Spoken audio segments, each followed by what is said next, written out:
ছোট্ট শুভর পৃথিবী ছিল একটাই, তার মা। পশ্চিমবঙ্গের এক আজপাড়া গায়ে একটি কুঁড়ে ঘরে বাস করত শুভ ও তার মা লক্ষ্মী দেবী। শুভর বাবা মারা গিয়েছিল সে যখন কেবল 2 বছরের। বাবার মুখও মনে পড়ে না তার। মাই ছিল তার সব কিছু। মাই বাবা, মাই বন্ধু, মাই শিক্ষক। দিন শুরু হতো ভোরবেলা। মা গরিব হলো, মুখে হাসি লেগে থাকতো। রান্নাঘরে মাটির উনুনে ভাত আর ডাল বসিয়ে মা শুভকে ঘুম থেকে তুলত। ওঠো সোনা, স্কুলে যাবে তো।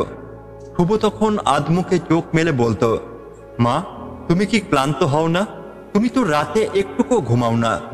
মা শুধু হেসে বলতো, তুই যদি একদিন বড় হয়ে আমায় একটু শান্তি দিতে পারিস তাতেই আমার ঘুম হয়ে যাবে। কোনোদিন স্কুলে যাওয়ার সময় জুতো ছিঁড়ে গেলে মা নিজের শাড়ির আঁচল ফেরে জুতো বেঁধে দিত আর নিজের জন্য কিছুই রাখতো না। দিনে অন্যের বাড়ি কাজ করত, রাতে নিজের ছেলেকে পড়াতো।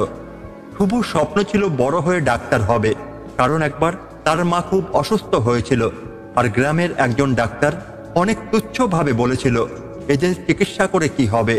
সেই দিন শুভর মনে একটা আগুন জ্বলে উঠেছিল। সে নিজের চোখে জল আটকে রেখেছিল, কিন্তু সে বুঝে গিয়েছিল তাকে অনেক দূর যেতে হবে। পরীক্ষার দিনগুলোর কথা আজও যেন মনে পড়ে। শুভ স্কুলে যাবার আগে মাকে বলতো, মা আশীর্বাদ করো আমি যেন ভালো করি। মা কপালে হাত রেখে বলতো, তুই তো আমার ভাগ্যকে বদলে দিবি রে, তোর জন্যই তো বেঁচে আছি। এভাবেই সময় গড়াতে থাকে। একদিন শুভর মাধ্যমিকের ফলাফল বের হলো। সারা জেলার মধ্যে প্রথম, চারিদিকে হইচই। কিন্তু সেই দিন রাতেই মা বুকে ব্যথা নিয়ে লুটিয়ে পড়ল। শুভ ছুটে গেল আশেপাশে ডাক্তারের কাছে। কেউই আসতে রাজি নয়, কারণ রাত বেশি হয়েছে আর গায়ের ভেতরে ঢোকার রাস্তা ভাঙাচোরা। শেষমেশ এক সাইকেল নিয়ে শুভ মাকে পিঠে চাপিয়ে 5 কিলোমিটার দূরের হসপিটালে নিয়ে গেল। ততক্ষণে অনেক দেরি হয়ে গিয়েছিল। ডাক্তার বলল হৃদরোগের সমস্যা ছিল, সময় মতো এলে বাঁচানো যেত। হাসপাতালে সাদা দেওয়ালের সামনে বসে শুভ 2 চোখ শুকিয়ে গিয়েছিল। মায়ের নিথর দেহ তার সামনে পড়েছিল আর ডাক্তাররা নির্বিকার মুখে বলছিল, আমরা চেষ্টা করেছিলাম। শুভ কেঁপে কেঁপে উঠে দাঁড়ালো।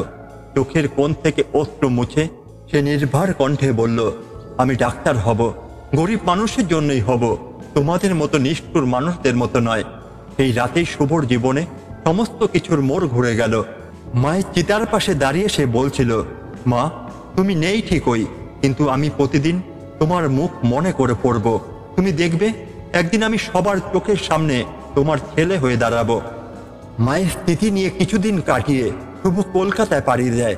হাতে একটুকু টাকা নেই, পকেটে গায়ে স্কুলের মার্কশিট আর বুক ভরা আশীর্বাদ। প্রথম কয়েকদিন ট্রেন স্টেশনের রাত কাটায়। এক অন্ধ ভিখারির পাশে বসে জিজ্ঞাসা করে, কাকু এখানে কিভাবে কাজ পাওয়া যায়? বৃদ্ধ লোকটি বলে, পড়াশোনা জানিস? হ্যাঁ, মাধ্যমিকে জেলায় প্রথম হয়েছে। তাহলে এই স্টেশন নয়, তোর জায়গা হলো ক্লাসরুমে, পাঠশালায়।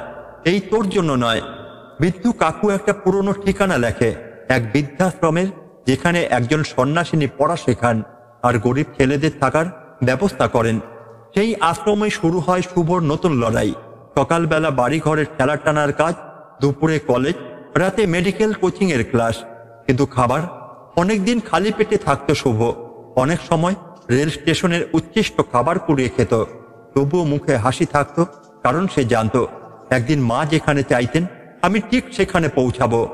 3 বছরের লড়াইয়ের পর শুভ মেডিকেলের এন্ট্রান্স পরীক্ষায় উত্তীর্ণ হয়। প্রথমে বিশ্বাসই করতে পারেনি। ভর্তি ফর্ম জমা দিতে গিয়ে দেখে ভর্তি ফি 20,000 টাকা। শুভ তখন ভেঙে পড়ে, ভাবতে থাকে এতটা দূর এসে থেমে যাব। তখনই সেই বৃদ্ধাশ্রমে সন্ন্যাসিনী মা তার গলায় হাত রেখে বললেন, তোর মা আমার বোনের মতো, তুই আমার ভাগ্নে, এই টাকা আমি দেব, শুধু একদিন সমাজকে বদলে দিস। শুভ চোখে জল নিয়ে ভর্তি হয়ে যায়। শুরু হয় এক নতুন অধ্যায়, ডাক্তারি পড়ার। সেই ক্লাসে সবাই আধুনিক, দামি ফোন, গাড়ি, আর শুভ একটা পুরনো ব্যাগ আর খালি চশমার ফ্রেম। তবু সেই ক্লাসে সব থেকে মনোযোগী। একবার এক শিক্ষক জিজ্ঞাসা করলেন, তোমার এত আগ্রহ কেন? শুভ শুধু একটি কথা বলে, আমার মা একদিন সময় মতো চিকিৎসা না পেয়ে মারা গেছেন। আমি চাই না আর কোনো মা এভাবে মারা যাক। সেই কথা শুনে পুরো ক্লাস স্তব্ধ হয়ে যায়। 5 বছরের কঠিন অধ্যবসায়ের পর শুভ ডাক্তারি পাশ করে। বড় বড় হসপিটালে চাকরি পাওয়ার প্রস্তাব আসে, কিন্তু সে আর শহরে থেকে যায় না। সে ফিরে যায় নিজের সেই আজ পাড়া গায়ে, যেখানে তার মা একদিন বিনা চিকিৎসায় মারা গিয়েছিল। গায়ের মাঠে একটি ছোট্ট টিনের ঘরে সে গড়ে তোলে মায়ের ক্লিনিক। সামনে বোর্ডে লেখা, এখানে গরিবের চিকিৎসা একদম বিনামূল্যে, যে পারো দাও, না পারো আশীর্বাদ দাও। প্রতিদিন লাইন পড়ে যায়, আশপাশের গ্রাম থেকেও মানুষ আসতে শুরু করে। একদিন এক মহিলা এসে বললেন, ডাক্তারবাবু, আপনার মতো দেবতা আমি দেখিনি। আপনার মা খুব সৌভাগ্যবতী ছিলেন। শুভ চুপ করে থাকে, তার চোখের কোণে জল, কিন্তু ঠোঁটে হাসি। শুভ মায়ের ছবির সামনে বসে এক চিঠি হাতে নিয়ে বলে, মা, তুমি নেই ঠিকই, কিন্তু আমি জানি প্রতিটা দিন তুমি আমার পাশেই হাঁটো। এখান থেকে শুভর বৃদ্ধ বয়স, এক নতুন সন্তানের আগমন, তার নতুন আশার দীপ্তি, এক হাসপাতালের প্রতিষ্ঠা, সমাজের ওপর এক মায়ার সেতু তৈরি করে দেব। এইভাবেই বছরের পর বছর পেরিয়ে গেল। শুভ আজ পড়ো, মাথায় কিছু সাদা চুল, চোখে ক্লান্তির ছাপ, কিন্তু হৃদয়ে এখনো একই আগুন। আমি আর কাউকে আমার মায়ের মতো হারাতেই দেব না। এখন গ্রামের লোকেরা তাকে শুধু ডাক্তার নয়, বাবা বলে ডাকত, কারণ সে সবার মাথার উপর এক আশ্রয় ছিল। ছোট ছেলেমেয়েরা দৌড়ে এসে কোলে উঠত, বৃদ্ধরা তার সামনে হাত জোর করে আশীর্বাদ করত। কিন্তু দিন যত এগিয়ে যায়, শুভ বুঝতে থাকে, আমার সময় একদিন শেষ হয়ে যাবে। আমি কি আমার মায়ের আঁচলের তলায় তখনও থাকবো? তখনই একদিন এক ভাঙা ছেঁড়া জামা পরা ছেলেকে সে ক্লিনিকের সামনে দাঁড়িয়ে থাকতে দেখে। শুভ জিজ্ঞাসা করলো, কিরে, কি চাই? ছেলেটি মাথা নিচু করে বলল, আপনার মতো হতে চাই। আমি ডাক্তার হতে চাই, কিন্তু কেউ বলে আমি নাকি আবর্জনা ছেলে, আমার কোনো ভবিষ্যৎ নেই। শুভ চুপ করে রইল কিছুক্ষণ, তারপর ছেলেটির হাত ধরল, বলল, তুই জানিস, আমিও একদিন কাঁদতাম, ভাতের জন্য কাঁদতাম। মা বলতো, কাঁদিস না, একদিন তুই আলো হবি। আজ আমি সেই আলো দিয়েছি, এবার তুই আলো ছড়া। এই ছেলেটির নাম ছিল রাহুল। বাবা মা নেই, স্টেশনের পাশে ঝুপড়িতে বড় হয়েছে, কিন্তু চোখে ছিল আগুন আর একরাশ শূন্যতা, যা পূর্ণতা চায়। শুভ নিজের ঘরের পাশে এক ছোট্ট কামরা তৈরি করে রাহুলকে রাখলো। সে নিজেই রাহুলকে পড়াতে লাগলো। দিনে ক্লিনিকে কাজ, রাতে বই নিয়ে বসা। শুভ বারবার বলতো, রাহুল, তোর রক্তে মায়ের দুধ নেই, কিন্তু তোর হৃদয়ে যদি ভালোবাসা থাকে, তুই আমার সন্তান। এই কথা রাহুলের মনে এমনভাবে গেঁথে যায় যে একদিন সে নিজের লেখায় লিখে রাখে, আমি ডাক্তার শুভ নয়, ডাক্তার মায়ের আঁচলের সন্তান। মায়ের আঁচল হাসপাতাল এক স্বপ্নের বাস্তবায়ন। শুভ একদিন রাহুলকে নিয়ে মাঠে গিয়ে দেখায় একটা বড় খালি জমি। বলল, দেখ রাহুল, এখানেই আমি একদিন হাসপাতাল বানাতে চেয়েছিলাম, গরিব মানুষদের জন্য, কিন্তু টাকা ছিল না, সাহস ছিল, কিন্তু হাত ছিল শূন্য।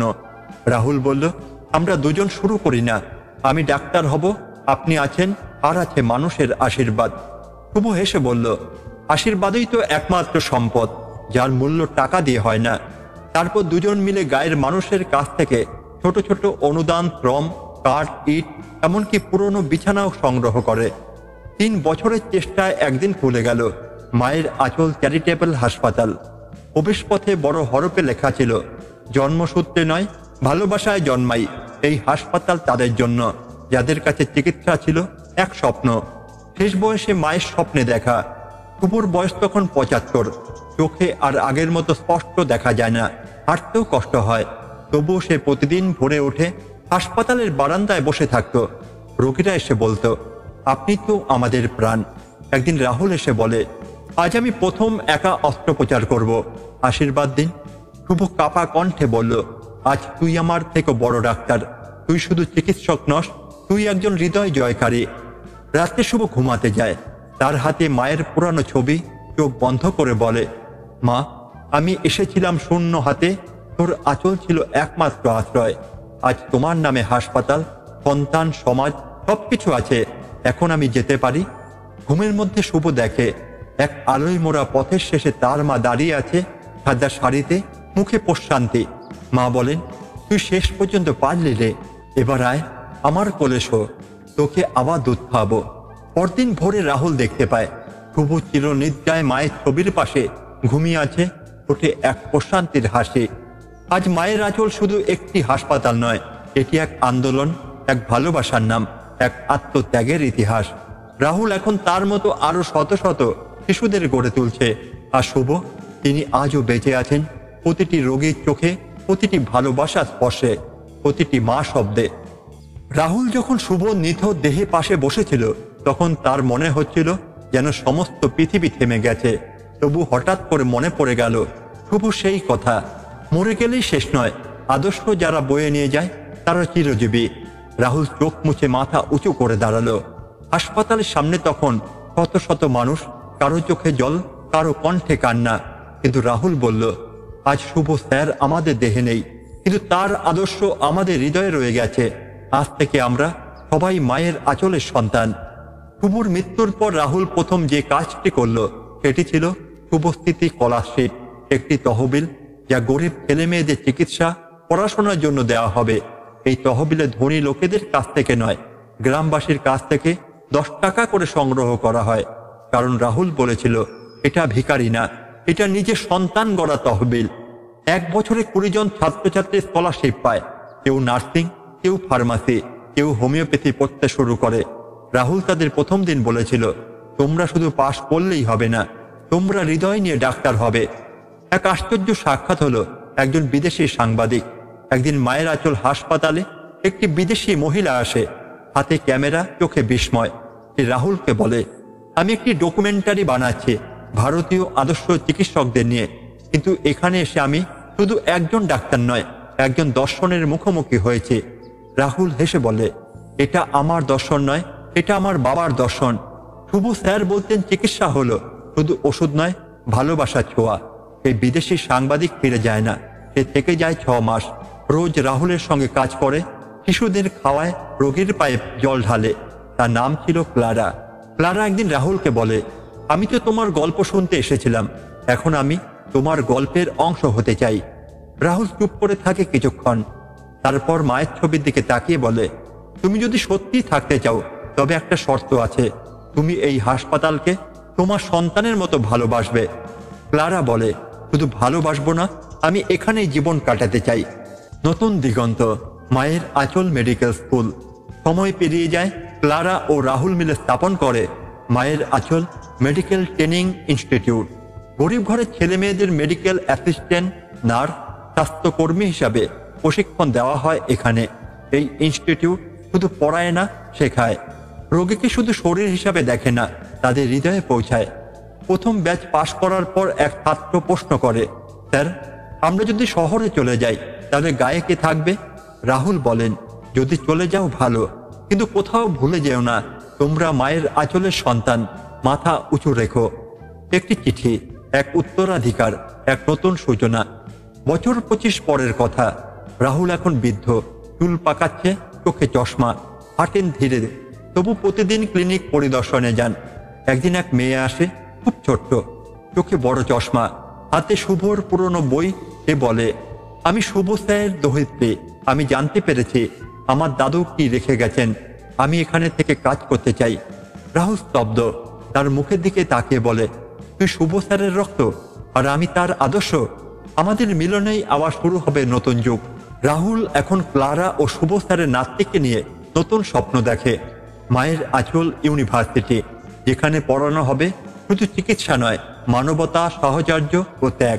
এই ইউনিভার্সিটির দেওয়ালে লেখা থাকবে একটাই বাণী, যেখানে চোখে জল পড়ে সেখানেই চিকিৎসা শুরু, যেখানে হৃদয় ভাঙে সেখানেই ভালোবাসার প্রয়োগ। আজ শুভ নেই, রাহুলের দিনও শেষের পথে, তবু মায়ের আঁচল আজও উঠছে বাতাসে। প্রতিটি শিশু যখন বলে আমার মানেই, কিন্তু এই হাসপাতাল আমার আশ্রয়, তখনই মনে হয় ভালোবাসার কখনো মরে না।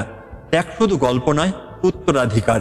আর একজন মা, তিনি তো চিরকাল বেঁচে থাকেন, নিজের সন্তানের কাজ, মানুষের মঙ্গল আর হৃদয়ের ভেতরে। নাম তার অরণ্যা শুভ সেনগুপ্ত।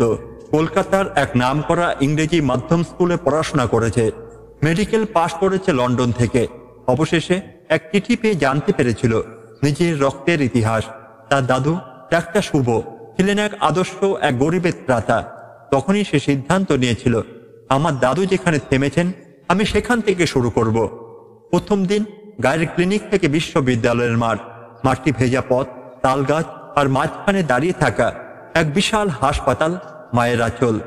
অরণ্যা প্রথম দিন এসে দেখে রাহুল স্যার খুব বৃদ্ধ হয়ে গেছেন, চশমা, লাঠি আর করুণ হাসি। রাহুল বললেন, তুই এলি মানেই তোর দাদু ফিরল। অরণ্যা হাঁটু গেড়ে রাহুল স্যারের পা ছুঁয়ে বলে, আমি রক্তে শুভ স্যারের আর হৃদয়ে আপনার। এখন থেকে আমি এখানেই থাকব। প্রযুক্তি বনাম অনুভব সংঘর্ষের সূচনা। অরণ্যা বলে, আমরা এখন টেলিমেডিসিন চালু করব, আমরা নতুন যুগে যাব। কিন্তু গ্রামের বৃদ্ধ মানুষগুলো বলে, আমরা কি মোবাইল বুঝি? আমরা তো শুধু আপনার মতো মানুষই খুঁজি যে চোখে জল দেখে ওষুধ দেয়। রাহুল বলেন, অরণ্যা প্রযুক্তি দারুণ, কিন্তু হৃদয় ছাড়া সে শুধু যন্ত্র। তো দাদু কাগজে নাম লেখায়নি, মানুষের বুকের মধ্যে গাঁথা ছিল, তুই সেটা ভুলিস না। অরণ্যা চুপ করে যায়। সে ভাবে, আমি কি দাদুর পথ ভুলে যাচ্ছি? আমি কি গতি খুঁজতে গিয়ে মানবতাকে হারিয়ে ফেলছি? আত্মোপলব্ধির রাত। এক বয়স্কা রোগী এসে হাঁপাতে হাঁপাতে বলে, মা, আমার দম বন্ধ হয়ে আসছে, ডাক্তাররা সব ব্যস্ত, কিন্তু আমি তো আপনার মুখে শান্তি দেখে। অরণ্যা হাত ধরে বসে থাকে, হাত চেপে ধরে বলে, আমি তোমার মেয়ের মতো, চিন্তা করো না। বৃদ্ধা চোখ বুজে মুচকি হেসে বলে, তুমি শুভ নাতনি না? ঠিক তার মতোই গলা তোমার। আমার আর কিছু চাই না মা। রাতে সে বৃদ্ধা মারা যায় অরণ্যার কোলে মাথা রেখে। এই রাত ছিল অরণ্যার জীবন বদলের মুহূর্ত। সে মোমবাতির আলোয় নিজের ডায়েরিতে লেখে, প্রযুক্তি গুরুত্বপূর্ণ, কিন্তু সেবা হৃদয়ের। না হলে ডাক্তার আর যন্ত্রে কোনো তফাতই থাকবে না। আমি এখন থেকে হৃদয় দিয়ে পথ দেখব। নতুন যুগের সূচনা, মায়ের আঁচল, গ্লোবাল ইনিশিয়েটিভ। এরপর অরণ্যা শুরু করে এক আন্তর্জাতিক আন্দোলন, যার মূলনীতি ছিল বিশ্বের 100টির বেশি দেশে চিকিৎসক, নার্স, সমাজকর্মী অরণ্যার ডাকে সাড়া দেন। যেখানে বড় বড় কর্পোরেট হাসপাতাল প্রতিযোগিতা করত বিলিং এর জন্য, সেখানে মায়ের আঁচল তৈরি করত সম্পর্ক, রোগীর সঙ্গে হৃদয়ের, চিকিৎসার সঙ্গে সেবার, সম্মান, সমালোচনা ও সংকট। অরণ্যাকে ইউএন হিউম্যানিটেরিয়ান অ্যাওয়ার্ড দেওয়া হয়। জাতিসংঘের সম্মেলনে যখন সে বক্তব্য রাখে, তখন সে কাপা গলায় বলে, আমার দাদু শিখিয়েছেন, একজন ডাক্তার তখনই পরিপূর্ণ যখন সে নিজের মাকে হারিয়ে অন্যের মাকে বাঁচায়। কিন্তু ঠিক তখনই এক চ্যালেঞ্জ আসে। এক বড় কর্পোরেট হাসপাতাল গ্রামে এসে ঘোষণা করে, আমরা আধুনিক চিকিৎসা দিচ্ছি মাত্র 99 টাকায়। মায়ের আঁচল পুরনো হয়ে গেছে। অনেক গরিব মানুষ দৌড়ে যায় সেখানে, কিন্তু 3 মাস পর খবর আসে, ভুল চিকিৎসায় কয়েকজন মারা গেছে। তখন গ্রামের লোকেরা এসে বলে, আমরা প্রযুক্তি চাই, কিন্তু হৃদয় না থাকলে এটা মৃত্যুর ফাঁদ। চূড়ান্ত মুহূর্ত। অরণ্যা চোখে জল, কিন্তু মুখে আলো। অরণ্যা মায়ের ছবির সামনে দাঁড়িয়ে বলে, মা, দাদু, রাহুল স্যার, আমি তোমাদের আদর্শ নিয়ে লড়ছি। এবার আমি সারা পৃথিবীকে দেখাবো, প্রেমই হলো সবচেয়ে বড় চিকিৎসা। আজকের দিনে মায়ের আঁচল শুধুমাত্র হাসপাতাল নয়, এটা এক বিশ্বব্যাপী নেটওয়ার্ক, যেখানে কোনো ধর্ম, বর্ণ, জাতপাত নেই, শুধু একটা চিহ্ন, একটি আঁচল, যার কোণে লেখা সেবা, হৃদয়, জ্ঞান, ভালোবাসা। আর যেই শিশুরা একদিন ফুটপাতে জন্মেছিল, তারা আজ এই ইনস্টিটিউটে কাজ করছে হৃদয় দিয়ে। ভবিষ্যতের এক শিশুকে যখন জিজ্ঞাসা করা হয়, তুমি কার সন্তান, সে গর্ব করে বলে, আমি মায়ের আঁচলের সন্তান। আমার মা হয়তো নেই, কিন্তু সেবা আমাকে জন্ম দিয়েছে। সময় পেরিয়ে গেছে আরো অনেক বছর। বিশ্ব তখন প্রবেশ করেছে 2085 সালে। মানুষ এখন চাঁদে ঘর বানিয়েছে, মঙ্গল গ্রহে গবেষণা কেন্দ্র স্থাপন করেছে। মানব মস্তিষ্ক আর যন্ত্র একত্রে কাজ করছে। চিকিৎসা হয়ে উঠেছে রোবট নির্ভর, ডায়াগনোসিস দেয় এআই, ওষুধ আসে ড্রোনে। তবু এক কোণে দাঁড়িয়ে মায়ের আঁচল আজও বেঁচে আছে, আজও প্রাসঙ্গিক, কারণ ভালোবাসা কখনো পুরনোই হয় না। অরণ্যার শেষ স্বপ্ন ছিল মায়ের আঁচল স্পেস ইনস্টিটিউট। অরণ্যা তখন বৃদ্ধা, কাপা হাতে কলম ধরে লিখে যাচ্ছে তার জীবনের শেষ চিঠি। আজ আমি পৃথিবীর একমাত্র সংগঠন তৈরি করছি, যেখানে মহাকাশে কাজ করবে এমন চিকিৎসকরা হৃদয় দিয়ে শিখবে কেন একজন রোগী শুধু রোগ নয়, সে একটা জীবন, একটা গল্প। এই ছিল এক মহা সংকল্পের ঘোষণা, পৃথিবীর প্রথম মানবিক মহাকাশ হাসপাতাল ট্রেনিং প্রজেক্ট, মায়ের আঁচল স্পেস মেডিসিন একাডেমি। পরবর্তী প্রজন্ম একটি নতুন মেয়ের হাত ধরে যাত্রা। এই প্রকল্পের নেতৃত্বে আসে নামি, অরণ্যার দত্তক মেয়ে, এক কৃত্রিম বুদ্ধিমত্তা, এআই ও মানুষের যৌথ প্রজন্মের শিশু। নামি বড় হয়েছে ভালোবাসা ও যুক্তি দুটো একসঙ্গে নিয়ে। তার শরীরে আধা যান্ত্রিকতা, কিন্তু হৃদয়ে সে শুভ স্যারের মায়ের আঁচল। নামি বলে, আমরা মঙ্গল গ্রহে যাচ্ছি চিকিৎসা শিবির করতে, কিন্তু আমাদের সঙ্গী হবে মায়ের একটা পুরনো সুতির আঁচল। এটা আমাদের প্রতীক। মঙ্গল গ্রহে প্রথম মানবিক হাসপাতাল আঁচলের আলো। বছর 2 প্রস্তুতি শেষে নামির নেতৃত্বে পাঠানো হয় প্রথম মানবিক চিকিৎসা দল, যারা থাকবে মঙ্গল গ্রহে বসবাসকারী মানুষের সঙ্গে, তৈরি করবে রোগ প্রতিরোধ ব্যবস্থার পাশাপাশি মানসিক সহায়তা কেন্দ্র। এই হাসপাতালের নাম রাখা হয় আঁচলের আলো, দ্য মাদার লাইট। কেন্দ্রের প্রবেশপথে লেখা, যেখানে প্রাণ সেখানেই প্রয়োজনে মা। আন্তর্জাতিক সংকট এবং মায়ের আঁচলের শান্তির বার্তা। 2095 সালে পৃথিবীতে শুরু হয় নতুন যুদ্ধ, জলবায়ু, খাবার আর সম্পদের জন্য রাষ্ট্রের মধ্যে সংঘর্ষ। মানুষ আবার বিভাজিত হয়ে পড়ে ধর্মে, জাতিতে, ক্ষমতায়। ঠিক তখন মায়ের আঁচল গ্লোবাল নেটওয়ার্ক 103 দেশে একযোগে শুরু করে একটি অভিনব অভিযান, আঁচলে জড়াও পৃথিবীকে, যেখানে সব শিশুর হাতে দেওয়া হয় ছোট্ট একটা সাদা কাপড়ের আঁচল। তাতে লেখা, তুমি কারো সন্তান, কারো ভালোবাসা, পৃথিবীটা কারো শত্রু নয়। এই বার্তা এমনভাবে ছড়িয়ে পড়ে যে যুদ্ধরত দুটো দেশের সীমান্তে শিশুরা হাতে আঁচল নিয়ে দাঁড়িয়ে পড়ে। তাদের দেখে সৈন্যরা বন্দুক নামিয়ে ফেলে। অরণ্যার মহাপ্রস্থান ছায়ের মতো ফেরা। অরণ্যা যখন মৃত্যু সজ্জায়, তার পাশে উপস্থিত থাকে পৃথিবীর সর্বোচ্চ বিজ্ঞানী, চিকিৎসক, রাষ্ট্রপ্রধান। তবু সে চায় না কোনো বড় সমাধি, শুধু একটাই অনুরোধ, আমার দেহ পোড়াবে না, কবরও দেবে না। আমার দেহ দিয়ে এক কৃত্রিম হৃদয় বানাও, যাতে ভালোবাসা ও সেবা এক হয়ে ভবিষ্যতে ডাক্তার তৈরি করে। অরণ্যার হৃদয়কে রাখা হয় মায়ের আঁচল ইউনিভার্সিটি অব মেডিকেল এমপ্যাথির কেন্দ্রীয় মডিউলে। আজও ছাত্রছাত্রীরা যখন ক্লাসে প্রবেশ করে, একটি হলোগ্রাফিক কণ্ঠ তাদের বলে, চিকিৎসা হলো তথ্য নয়, অনুভূতির প্রতিচ্ছবি। যার মনে মা থাকে সেই প্রকৃত ডাক্তার। ভবিষ্যতের একজন শিশুর স্বপ্ন, এক গ্রহে অনেক দূরের একটি হাওয়ায় উঠছে একটি আঁচল। এক ছোট্ট বালিকা তার মাকে জিজ্ঞাসা করে, মা, তুমি কখনো দুঃখ পেলে কি করো? মা হেসে উত্তর দেয়, তখন আমি আঁচল মুখে দিয়ে বলি, মা আমায় বাঁচাও। আর সেই মায়ের চোখে জল থাকে না, কারণ তারা জানে আজও মায়ের আঁচল আছে। এই গল্প শুধু মা ছেলের নয়, এই গল্প মানবতার।